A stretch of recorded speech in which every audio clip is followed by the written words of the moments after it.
I'm Crystal Craven, a singer, a songwriter, and a worship leader who's passionate about sharing what God inspires. And this is your weekly devotional.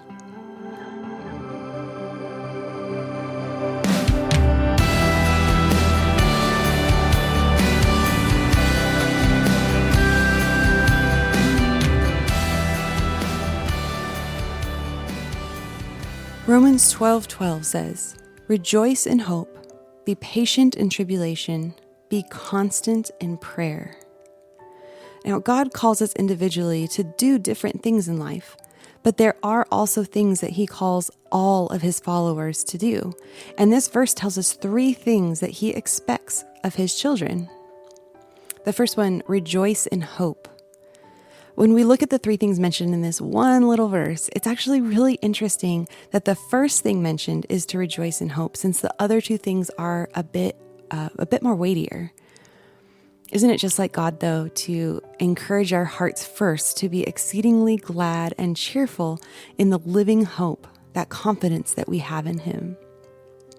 This kind of rejoicing is one that will only be found in God, because while the world can offer us momentary happiness sometimes, we can really only have true joy and rejoicing from the God of our salvation.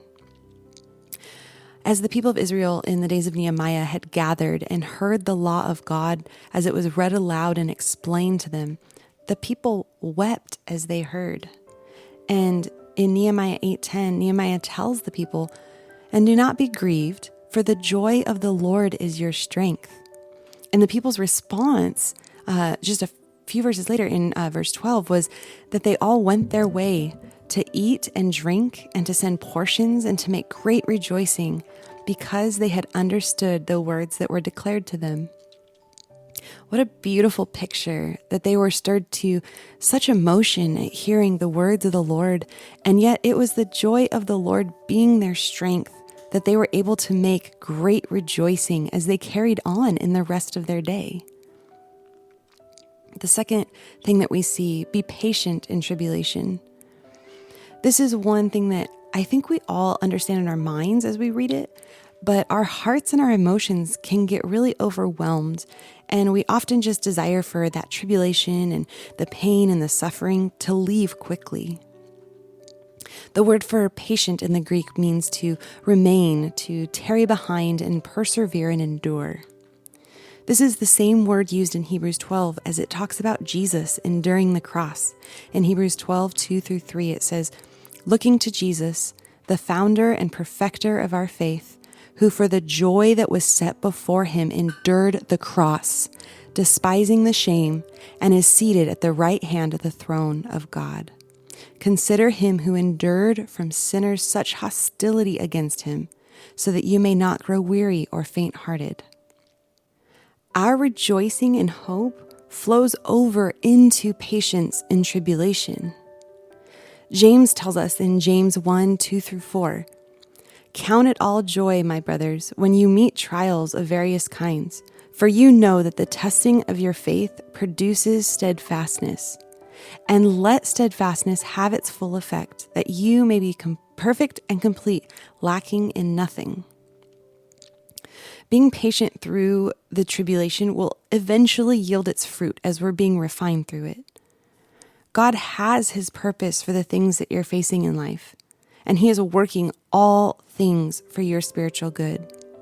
Now that in itself is a reason to rejoice, and yet we also have the hope of glory in Him, which is ever so fast approaching in these end times. And the third thing in this verse is to be constant in prayer. Prayer is a multifaceted thing in our life. It is a loving conversation, a cry out for help, a plea on behalf of others, and a means of constant connection to God, as well as a spiritual weapon.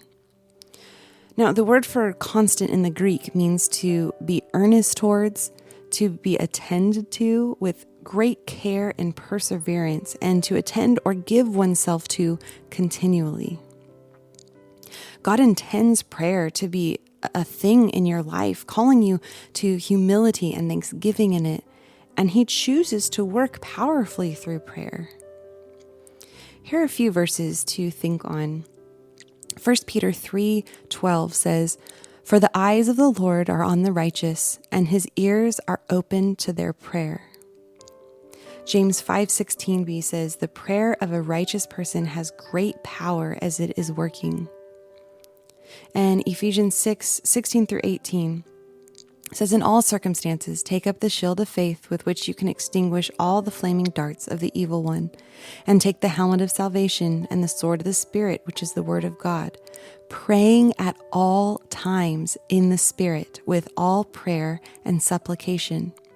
To that end, keep alert with all perseverance, making supplication for all the saints."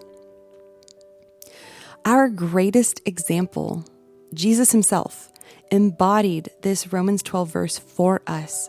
Even as it's described in Hebrews 5, verses 7 and 8, it says, "In the days of his flesh, Jesus offered up prayers and supplications with loud cries and tears to him who is able to save him from death.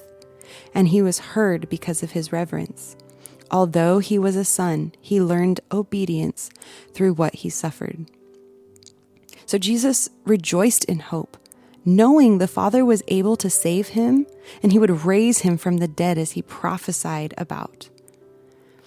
Jesus was patient in tribulation, being sought around the region throughout his earthly ministry as he did the will of his Father, all to eventually face the cross, and he learned obedience through what he suffered.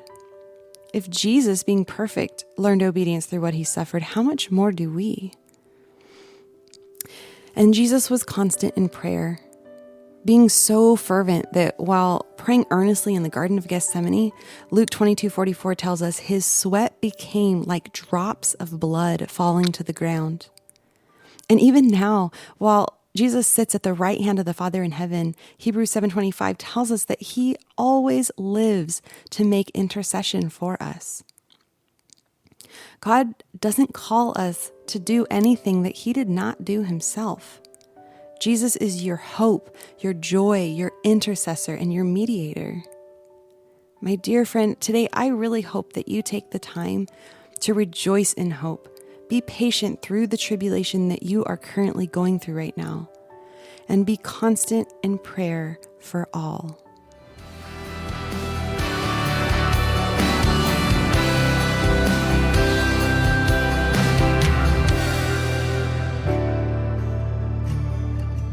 For blogs, written devotionals, and originally written music, visit crystalcravenmusic.com. And that's Crystal with a K.